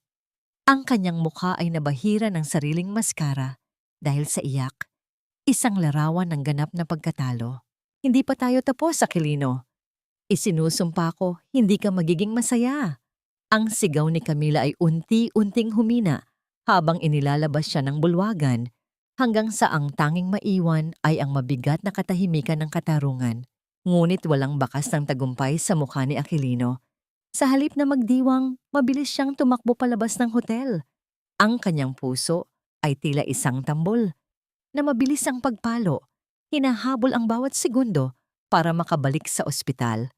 Habang sakay ng sasakyan, ang bawat pag-ikot ng mga gulong sa kalsada ay tila isang panalangin. Ang kanyang isipan ay nakatuon lamang sa isang bata at sa isang inang iniwan niyang duguan at wasak sa kalookan. Pagdating sa ospital, ang amoy ng gamot at ang puting liwanag ng koridor ay muling sumalubong sa kanya. Nakita niya si Elisara na nakaupo sa labas ng operating room. Ang kanyang ulo ay nakasubsob sa kanyang mga palad. Ang bawat hibla ng pag-asa ay tila nawala na sa kanya. Lumapit si Aquilino. Ang kanyang mga hakbang ay dahan-dahan. Natatakot na baka ang balitang sasalubong sa kanya ay ang huling saksak sa kanyang kaluluwa. Naramdaman ni Elisara ang presensya ng isang lalaki. Dahan-dahan niyang iniangat ang kanyang ulo. Ang nakita niya ay hindi ang piping kargador na madungis, kundi isang lalaking nakasuot ng mamahaling damit. Ngunit may parehong peklat sa mukha at parehong lungkot sa mga mata. Tumayo si Elisara, ang kanyang mga tuhod ay nanginginig. Tumingin siya sa mga kamay ni Aquilino. Ang mga kamay na punong-puno ng kalyo at gaspang. Ang mga kamay na nagligtas sa kanila sa gitna ng apoy. Aquilino? Ang boses ni Elisara ay isang mahina at nanginginig na bulong. Sa isang iglap, ang lahat ng pagtataka ay napalitan ng isang matinding galit na nagmula sa kaibuturan ng puso ni Elisara. Itinaas niya ang kanyang kamay at isang malakas na sampal ang dumapo sa pisngi ni Aquilino. Ang sampal ng panunumbat na ito ay nagdala ng lahat ng sakit ng 7 taon. Ang gutom, ang puyat, ang takot, at ang bawat luhang ibinuhos niya para sa kanilang anak. Bakit? Bakit hinayaan mo kaming maghirap ng ganito? Bakit nagpanggap kang ibang tao habang nakikita mo kaming unti-unting namamatay? Ang bawat suntok ni Elisara sa dibdib ni Aquilino ay tila mga huling patak ng ulan pagkatapos ng isang malakas na bagyo. Hindi lumaban si Aquilino. Tinanggap niya ang bawat sampal at bawat suntok ng may nakayukong ulo. Patawarin mo ako, Elisara. Patawarin mo ako dahil naging duwag ako. Patawarin mo ako dahil mas pinili ko ang kapangyarihan kaysa sa inyo. Pero narito na ako. Hindi na ako aalis. Ang boses ni Aquilino ay puno ng hikbi, isang tunog ng pagkawasak ng isang lalaking nahanap na ang kanyang tahanan sa gitna ng kanyang pagkakamali. Dahan-dahang namatay ang pulang ilaw sa ibabaw ng pinto ng operating room. Lumabas ang doktor, ang kanyang mukha ay bakas ng matinding pagod, ngunit may kasamang isang tipid na ngiti. Mrs., tapos na ang operasyon. Nagtagumpay kami sa pag-revive sa kanya. Malakas ang puso ng anak niyo. Tila ba may hinihintay siyang dahilan para mabuhay? Ligtas na si Amelie. Ang bawat salita ng doktor ay tila isang himalang nagpabagsak sa pader ng galit ni Elisara. Napaluhod siya sa sahig, umiiyak ng malakas. Hindi dahil sa pighati, kundi dahil sa isang kagalakang hindi kayang sukatin ng anumang yaman. Agad siyang sinalo ni Aquilino. Ang kanyang matitipunong braso ay mahigpit na pumulupot sa asawa. Ito ay isang yakap na puno ng paghilom, isang pagtatagpo ng dalawang pusong dumaan sa apoy upang muling maging buo. Inisandal ni Elisara ang kanyang ulo sa balikat ni Aquilino. Nilalanghap ang amoy ng lalaking kahit anuman ang naging pagkakasala ay nanatiling anghel na nagligtas sa kanila sa dilim. Sa gitna ng malamig na pasilyo ng ospital, habang ang unang sikat ng araw ay tumatagos sa mga bintana, nahanap nila ang isang kapayapaang matagal na nilang ipinagkait sa kanilang mga sarili. Ang bawat sugat ay hindi pa man ganap na hilom, ngunit sa piling ng isa't isa, alam nilang ang bukas ay hindi na kasing dilim ng nakaraan. Magagawa kaya nilang itama ang lahat ng pagkakamali o ang bawat pintig ng puso ni Amelie ay magiging simula lamang ng isang mahabang paglalakbay patungo sa tunay na pagpapatawad? Isang taon ang matuloy na lumipas na tila ba ang panahon ay nakiisa sa dahan-dahang paghilom ng mga pusong dumaan sa matinding apoy ng pagsubok. Sa isang payapang bayan sa probinsya, malayo sa mausok na kalsada ng Caloocan at sa mapanlinlang na kislap ng Forbes Park, isang payak na puting bahay ang nakatayo sa gitna ng malawak na taniman ng mga puno at bulaklak. Ang hangin dito ay amoy lupa at amoy sariwang damo, isang samyo na nagbibigay ng kapanatagan sa bawat hininga. Sa malawak na damuhan, isang batang babae ang masayang tumatakbo. Ang kanyang bawat hakbang ay puno ng sigla at ang kanyang masayang halakhak ay tila isang himig na nagbibigay buhay sa buong paligid. Si Amelie, na may malusog na kulay sa kanyang mga pisngi at wala ng bakas ng pangingitim sa kanyang mga labi, ay abala sa paghahabol sa isang makulay na saranggola. Ang bawat malalim na pagsinghap niya ng hangin ay isang patunay ng himalang naganap. Isang pusong dati ay nanghihina, ngunit ngayon ay tumitibok na ng may panibagong lakas at pag-asa. Sa balkonahe ng bahay, nakaupo sina Aquilino at Elisara, magkatabi habang pinagmamasdan ang kanilang anak. Si Aquilino ay hindi na ang bilyonaryong kinalimutan ang kanyang kaluluwa. At hindi na rin ang piping kargador na nabubuhay sa anino. Siya ay isang lalaking nahanap ang kanyang tunay na anyo sa piling ng mga taong mahal niya. Ang mahabang peklat sa kanyang mukha ay nananatili, ngunit hindi na ito simbolo ng sakit, kundi isang medalya ng kanyang sakripisyo at pagbangon. Ang kanyang mga kamay, na dati ay puno ng kalyo, ay marahang nakahawak sa kamay ni Elisara. Isang pagdampi na puno ng respeto at pag-iingat. Napatawad mo na ba talaga ako, Elisara?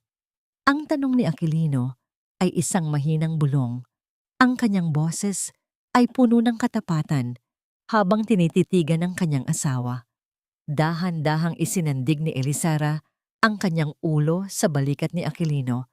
Isang kilig na sandali na nababalot ng init at seguridad. Ipinikit niya ang kanyang mga mata. Ninanamnam ang kapayapaang matagal na nilang ipinagkait sa isa't isa. Araw-araw kitang pinapatawad, Aquilino. Ang pagpapatawad ay hindi isang mabilis na desisyon, kundi isang mahabang paglalakbay. Pero sa tuwing nakikita ko ang nangiti ni Amelie at sa tuwing nararamdaman ko ang presensya mo sa tabi namin, unti-unting nabubura ang lahat ng pait. Nahanap na natin ang ating langit dito sa lupa at sapat na yon para sa akin. Sa kabilang dako ng mundo, sa loob ng malamig na rehas ng bilangguan, si Camila Soriano ay nakaupo sa isang sulok. Ang kanyang mga mata ay walang buhay habang dahan-dahan niyang hinahaplos ang kanyang mga daliri na dati ay pinalalamutian ng mga diamante. Ang bawat anino sa loob ng selda ay tila nagiging mukha ng mga taong kanyang sinira. Ang kanyang karma ay hindi lamang ang pagkakulong, kundi ang unti-unting pagkawala ng kanyang katinuan habang pilit niyang binibilang ang mga gintong wala na sa kanya. Ang kayamanan na dati ay kanyang Diyos ay naging tanging sumpa na nagpapahirap sa kanyang bawat gabi. Ang Amelie Foundation na itinayo ni Aquilino mula sa mga binentang ari-arian ng kanyang dating kumpanya ay naging isang daluyan ng pag-asa para sa libo-libong bata na may sakit sa puso. Ang bawat operasyong nagtatagumpay ay tila isang paraan ng pagbabayad sala ni Aquilino sa kanyang mga pagkakamali sa nakaraan. Natutunan niyang ang tunay na kapangyarihan ay hindi nasusukat sa laki ng kumpanya, kundi sa dami ng buhay na kaya mong iligtas. Ang kwentong ito ay nag-iiwan ng isang mahalagang aral. Ang kayamanan ay maaaring makabili ng pinakamahalagang gamot, ngunit hindi nito kayang bilhin ang hininga ng buhay. Ang katanyagan ay maaaring makakuha ng libu-libong tagapalakpak, ngunit ang tapat na pagmamahal ng isang pamilya ang tanging makapagliligtas sa isang taong naliligaw ng landas. Ang pagsisisi kapag hinaluan ng gawa at pagpapakumbaba ay may kapangyarihang bumuo muli ng kahit na pinakawasak na ugnayan. Habang ang araw ay dahan-dahang lumulubog sa likod ng mga bundok, naglalakad ang mag-asawa patungo sa kanilang anak. Binuhat ni Aquilino si Amelie at isinakay sa kanyang matitipunong balikat.